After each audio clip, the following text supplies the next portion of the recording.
Monsieur Nablecourt, si vous voulez bien. Oui, rapidement, Madame la Première Adjointe, parce que c'est important que ce soit un vrai débat sur le compte administratif, parce que c'est un des temps forts chaque année du Conseil municipal, mais j'ai conscience de l'ordre du jour et puis de la fin qui commence, en tout cas personnellement, à me gagner. Mais je trouve assez surréaliste à la fois certaines interventions et des éléments de réponse de Monsieur l'adjoint aux finances qui m'obligent à reprendre la parole. D'abord, je voudrais dire de manière très détendue, parce qu'il va falloir qu'on trouve un mode de compréhension pendant 6 ans dans cette Assemblée pour que les Grenoblois soient bien éclairés, mais la campagne électorale est terminée.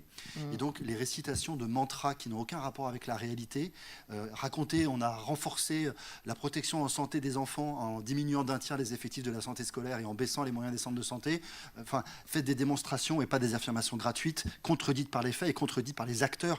Quiconque a assisté au débat de la campagne municipale qui est derrière nous a vu que les acteurs n'étaient pas dans une euphorie sur ces politiques qui sont parfois citées en exemple, pareil sur l'éducation populaire, etc. Donc un tout petit peu de retour au réel serait utile. Et c'est ça qui justifie en effet un certain nombre de réactions, de la même façon que les attaques de personnes qui feraient bien peut-être de cesser maintenant que la campagne électorale est terminée. Moi, madame chère collègue conseillère municipale, j'ai été élu de cette ville et j'ai fait augmenter avec la majorité de l'époque et en tant que vice-président au CCAS les moyens de l'action sociale dans cette ville d'une manière considérable, avec des polémiques très fortes à l'époque puisque nous avions augmenté les impôts. Je souhaite au nouvel adjoint à l'action sociale de réussir lui aussi à gagner des arbitrages pour renforcer les solidarités dans cette ville, parce qu'elles ont été fragilisées pendant les 6 dernières années.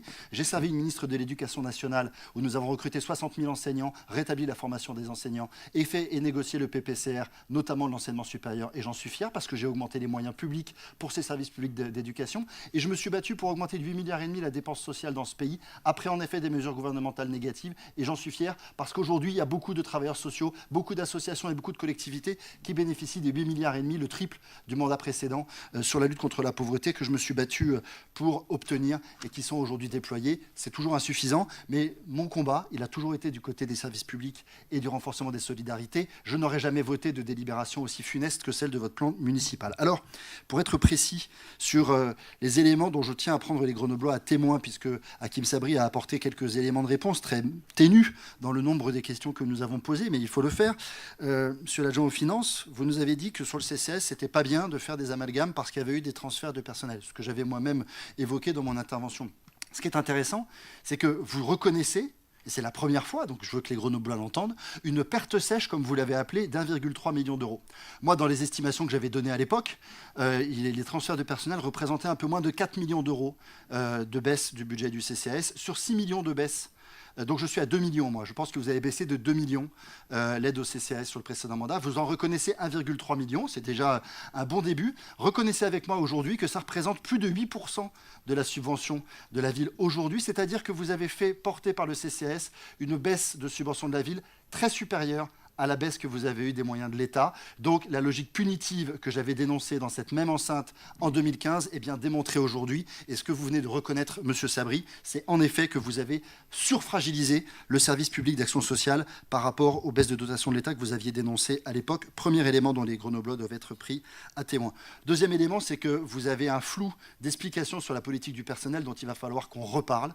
Parce que ce n'est pas possible d'avoir une adjointe qui était en responsabilité de cela, qui nous dit « Nous assumons un choix municipal d'augmentation d'1,5 million du régime indemnitaire pour les personnels de la ville », ce qui est un débat politique qui se conçoit tout à fait, et Madame l'adjointe a eu raison de rappeler qu'en effet, les collectivités n'ont que cet outil pour travailler sur l'attractivité des postes, des missions, sur les recrutements, dans un moment qui est difficile, avec la métropolisation, avec donc tout ça, la reconnaissance des missions qui sont de plus en plus difficiles pour un certain nombre d'agents publics, tout ça, je conçois tout à fait qu'il puisse y avoir un choix d'augmentation du régime indemnitaire. Mais dans ce cas-là, on ne peut pas avoir dans le même temps l'adjoint au personnel qui nous explique que l'augmentation des dépenses de personnel, ce n'est que la cause de l'État. Ça, c'est pas possible. Il va falloir que vous accordiez vos violons, parce que sinon, on va avoir des Grenoblois qui vont continuer d'être perdus. Donc là encore, je souhaite qu'on fasse la clarté sur la politique du personnel telle qu'elle est menée, et de la même façon, sur les transferts de compétences, un petit peu plus de clarté et de reconnaissance de ce qui par ailleurs est établi par une juridiction incontestable serait bienvenu. Dernier mot, c'est que vous n'avez pas répondu du tout.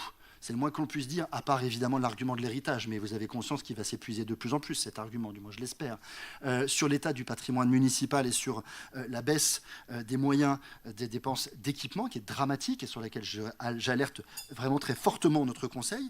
Par contre, vous avez reconnu, et c'est tout de même assez stupéfiant, que sur les 12 millions que j'évoquais d'impasse finalement sur l'encours de dette, où en effet vous avez fait voter un budget primitif avec 24 millions d'augmentation de l'encours de dette et d'emprunt, et vous en avez fait que 12, vous nous dites qu'aujourd'hui, vous en avez 7 millions de contractualisés, c'est-à-dire exactement la baisse de l'encours de dette dont vous vous prévalez dans le compte administratif. Donc l'honnêteté intellectuelle et la rigueur voudraient que vous ne présentiez pas une baisse de l'encours de dette, puisque vous venez de reconnaître, monsieur l'adjoint, qu'au moment où il y avait cette présentation du compte administratif, vous avez encore 7 millions d'encours de dette de contractualisés au titre des emprunts de 2019. Donc je suis désolé, mais en la matière, il y a une difficulté de sincérité budgétaire et de sincérité politique dans ce que vous présentez sur ce compte administratif. C'est très bien de vouloir être plus vertueux que les plus vertueux en termes de gestion et de se poser à chaque fois en parangon de vertu. Malheureusement, la réalité, et les Grenoblois ne le savent que trop, est bien loin de ces mantras et de ces discours très déconnectés du réel des agents publics et des Grenobloises et des Grenoblois.